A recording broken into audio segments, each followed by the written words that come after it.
അസ്സലാമു അലൈക്കും dear friends. ഇന്നത്തെ നമ്മുടെ സ്പെഷ്യൽ നിങ്ങൾ ആരും ഇതുവരെയും ട്രൈ ചെയ്ത് നോക്കിയിട്ടില്ലാത്ത ഒരു അടിപൊളി വെറൈറ്റി റെസിപ്പിയാണ്. നമ്മുടെ ഈ വീഡിയോ കണ്ടുകൊണ്ടിരിക്കുന്ന സമയത്ത് നിങ്ങൾക്ക് ഇഷ്ടപ്പെടുകയാണെങ്കിൽ ഒന്ന് ലൈക്ക് ചെയ്തേക്കണേ. അതുപോലെ തന്നെ നമ്മുടെ ഈ ചാനൽ ആദ്യമായിട്ട് കാണുന്നവരും ഇതുവരെയും സബ്സ്ക്രൈബ് ചെയ്യാത്തവരും പ്ലീസ് ഒന്ന് സബ്സ്ക്രൈബ് ചെയ്തേക്കണേ. ഞാനിടുന്ന വീഡിയോസ് ഉടനടി കിട്ടുന്നതിനായി സബ്സ്ക്രൈബ് ബട്ടന്റെ തൊട്ടടുത്ത് കാണുന്ന ബെല്ലൈക്കൺ കൂടി ക്ലിക്ക് ചെയ്തിട്ട് ഓൾ എന്ന ഓപ്ഷൻ എനേബിൾ ചെയ്യാനും മറക്കല്ലേ.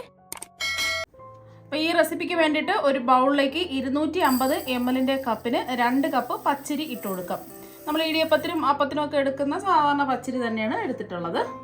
രണ്ടാമത്തെ കപ്പ് പച്ചരിയും കൂടി ഇട്ട് കൊടുക്കാം. അപ്പോൾ ഇതുപോലത്തെ ഒരു അളവ് കപ്പില്ല എന്നുണ്ടെങ്കിൽ സാധാരണ വീട്ടിൽ ചായയൊക്കെ കുടിക്കുന്ന ഒരു ഗ്ലാസ് എടുക്കുക. ആ ഗ്ലാസിൻ്റെ വലുപ്പത്തിനനുസരിച്ച് 2 ഗ്ലാസ് പച്ചരി അളന്നിട്ടെടുക്കുക. ഇനി ഇതിലേക്ക് 4 ടേബിൾ സ്പൂൺ ഉഴുന്നിട്ട് കൊടുക്കാം. ഒരു 1/4 കപ്പ് ഉഴുന്നാണ്. അപ്പോൾ കൂടുതൽ ഇടരുത്. ഒരു 4 ടേബിൾ സ്പൂൺ ഉഴുന്നിട്ട് കൊടുത്തിട്ടുണ്ട്. 2 കപ്പ് പച്ചരിക്ക് 4 ടേബിൾ സ്പൂൺ ഉഴുന്നാണ് എടുത്തിട്ടുള്ളത്. 1 കപ്പ് പച്ചരിയാണ് നിങ്ങൾ എടുക്കുന്നതെങ്കിൽ 2 ടേബിൾ സ്പൂൺ ഉഴുന്നിട്ട് കൊടുത്താൽ മതിയാകും. ഇനി നല്ലതുപോലെ ഇതൊന്ന് കഴുകിയെടുക്കുക. അപ്പോൾ 4-5 പ്രാവശ്യം നല്ലതുപോലെ കഴുകി വൃത്തിയാക്കി എടുത്തിട്ടുണ്ട്. ഇതൊന്ന് കുതിർക്കാൻ വെക്കണം. ആവശ്യത്തിന് വെള്ളം ഒഴിച്ചു കൊടുക്കാം. ഇപ്പം നമ്മൾ അരിയും ഉഴുന്നും കുതിർക്കായിട്ടിട്ട് ഒരു 3 മണിക്കൂർ ഇതായിട്ടുണ്ട്. ഇപ്പം നല്ലതുപോലെ ഉഴുന്നും അരിയും കുതിർന്ന് വന്നിട്ടുണ്ട്. വെള്ളം മാറ്റിയ അരി മിക്സിയുടെ ജാറിലേക്ക് ഇട്ട് കൊടുക്കുക. കുതിർത്തെടുത്ത അരി ഉഴുന്നും മുഴുവനായിട്ട് മിക്സിയുടെ ജാറിലേക്ക് ഇട്ട് കൊടുത്തിട്ടുണ്ട്. ഇനി ഇതിലേക്ക് ഒരു 1/2 കപ്പ് വെള്ളം ഒഴിച്ചു കൊടുക്കുക. അപ്പോൾ നിങ്ങൾ അരച്ചെടുക്കുന്ന സമയത്ത് ഒരുമിച്ച് വെള്ളം ഒഴിക്കേണ്ട. കുറച്ച് വെള്ളം ഒഴിച്ച് ഒന്ന് അരച്ചെടുക്കുക. ഒരുപാട് അങ്ങ് ലൂസായി പോകാൻ പാടില്ല. ചെറിയൊരു കട്ടിക്ക് വേണം ഇതൊന്ന് അരച്ചെടുക്കാൻ. ഒട്ടും തരിയൊന്നുമില്ല, നല്ല മയത്തിൽ ഇതാ അരച്ചെടുത്തിട്ടുണ്ട്. ഈ ഒരു രീതിക്ക് വേണം നമ്മൾ അരച്ചെടുക്കാനായിട്ട്. ഈ ഒരു കട്ടിക്ക് അരച്ചെടുക്കുക. ആവശ്യത്തിന് മാത്രം വെള്ളം ഒഴിച്ചു കൊടുക്കുക. അപ്പോൾ ഒരുപാട് വെള്ളം ഒഴിച്ച് അരയ്ക്കരുത്. ഇനി അരച്ചെടുത്ത മാവ് ഒരു ബൗളിലേക്ക് ഒഴിച്ചു കൊടുക്കുക. നമ്മൾ കുതിർത്ത് വെച്ച അരിയും ഉഴുന്നും മുഴുവനും അരച്ചെടുക്കാനായിട്ടാണ് 1/2 കപ്പ് വെള്ളം എടുത്തിട്ടുള്ളത്. അപ്പോൾ 1/2 കപ്പ് വെള്ളത്തിൽ അരച്ചെടുക്കാൻ പറ്റുന്നില്ല എന്നുണ്ടെങ്കിൽ 1-2 ടേബിൾ സ്പൂൺ വീതം ഒഴിച്ച് അരച്ചിട്ടെടുക്കുക. ഇനി ഈ മാവിലേക്ക് ഒരു 1/2 കപ്പ് ദോശമാവും കൂടി ഒഴിച്ചു കൊടുക്കുക. നമ്മൾ ദോശയൊക്കെ ചുട്ടിട്ട് ബാക്കി വന്ന മാവുണ്ടാവുമല്ലോ, ആ മാവാണ് എടുത്തിട്ടുള്ളത്. നമ്മൾ ഉടനെ ആട്ടി വെച്ച മാവല്ല എടുത്തിട്ടുള്ളത്. നമ്മൾ ദോശയൊക്കെ തയ്യാറാക്കാൻ വേണ്ടി പുളിപ്പിച്ചെടുത്ത മാവാണ്. അപ്പോൾ കൈ വെച്ചിട്ട് നന്നായിട്ടൊന്ന് മിക്സ് ചെയ്യാം.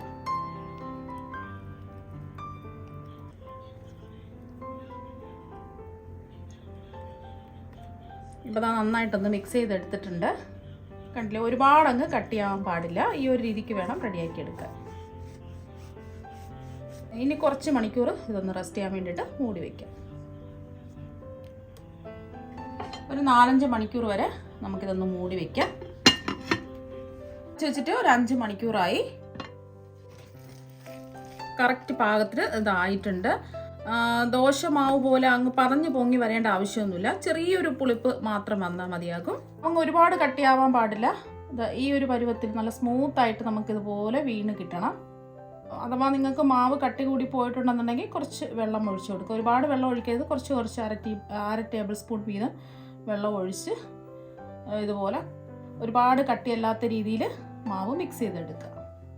ഇതുപോലെ നല്ല സ്മൂത്തായിട്ട് നമുക്ക് വീണ് കിട്ടണം. ഇപ്പം ഞാനൊരു ഗ്ലാസ്സിൽ ഒരു പൈപ്പിംഗ് ബാഗ് ഇതാ വെച്ച് കൊടുത്തിട്ടുണ്ട്. ഇതിൻ്റെ ഉള്ളിൽ ഈ മാവ് നമുക്ക് നിറച്ച് കൊടുക്കാം.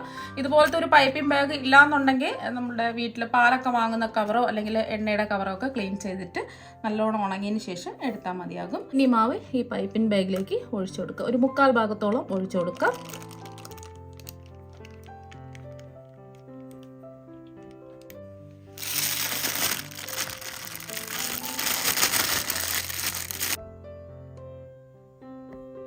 ഇതിവിടെ ഇരിക്കട്ടെ.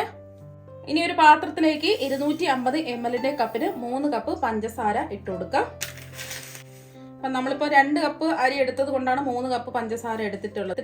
1 കപ്പ് അരിയാണെന്നുണ്ടെങ്കിൽ ഇതിലേക്ക് 1.5 കപ്പ് പഞ്ചസാര ചേർത്ത് കൊടുത്താൽ മതി.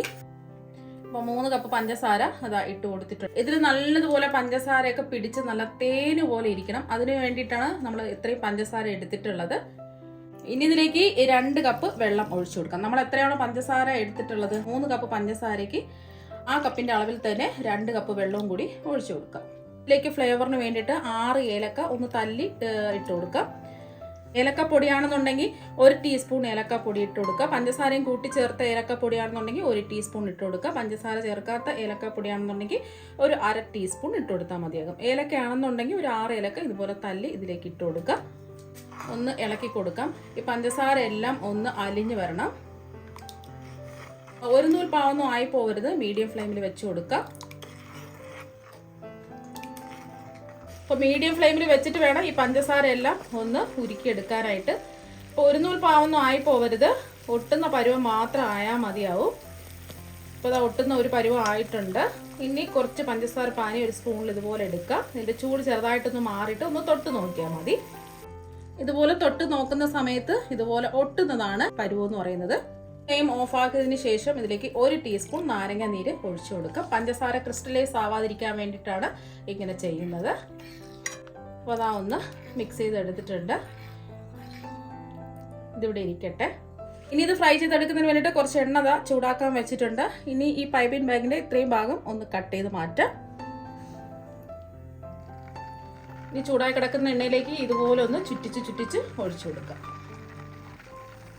ഇതുപോലെ റൗണ്ടായിട്ട് ഇതുപോലെ ഒന്ന് ചുറ്റിച്ചൊഴിച്ചു കൊടുത്താൽ മതി.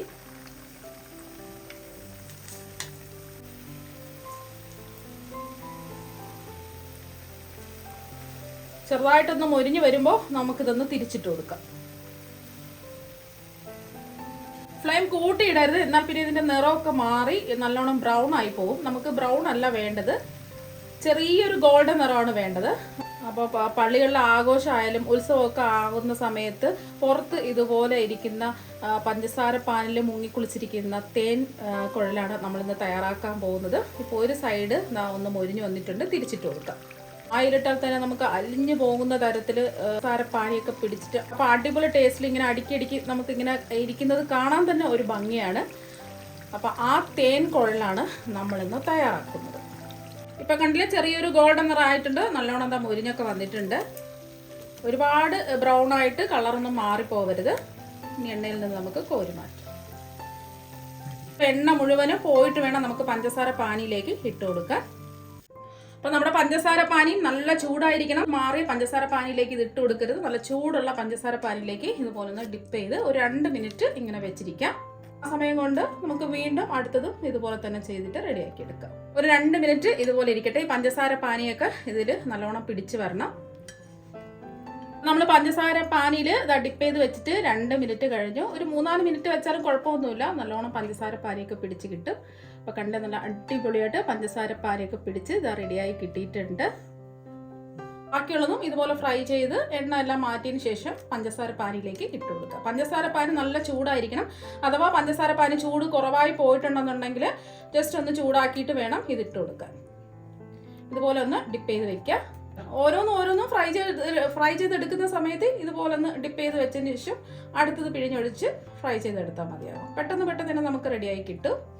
ഇപ്പം നമ്മുടെ തേൻ കുഴലെല്ലാം ഇവിടെ റെഡി ആയിട്ടുണ്ട്. നല്ല സൂപ്പർ ടേസ്റ്റാണ് കഴിക്കാൻ വേണ്ടിയിട്ട്. പഞ്ചസാര പാനിയൊക്കെ പിടിച്ചിട്ട് നല്ല അടിപൊളി ടേസ്റ്റാണ്. അപ്പോൾ എന്തായാലും നിങ്ങൾ എല്ലാവരും ഒരു പ്രാവശ്യം ഒന്ന് ട്രൈ ചെയ്ത് നോക്കാം.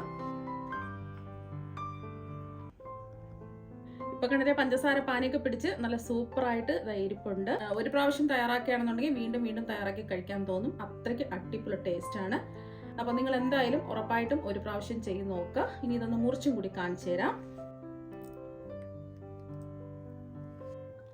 പുറത്ത് ക്രിസ്പിയും ഉള്ളിൽ നല്ല പഞ്ചസാര പാനിയൊക്കെ പിടിച്ച് നല്ല ജ്യൂസി ആയിട്ടാണ് ഇരിക്കുന്നത്. അപ്പോൾ കണ്ടില്ലേ, കാണുമ്പോൾ തന്നെ നിങ്ങൾക്ക് മനസ്സിലാക്കാൻ പറ്റും എത്രമാത്രം ജ്യൂസി ആണെന്നുള്ളത്. അപ്പോൾ നിങ്ങളെല്ലാവരും ഇതുപോലെ തേൻകുഴൽ ഒരു പ്രാവശ്യം ഒന്ന് ട്രൈ ചെയ്ത് നോക്കുക. തീർച്ചയായും നിങ്ങൾക്ക് എല്ലാവർക്കും ഒരുപാട് ഇഷ്ടമാകും. അപ്പോൾ നമുക്ക് മറ്റൊരു വെറൈറ്റി വീഡിയോ ആയിട്ട് വീണ്ടും കാണാം. താങ്ക്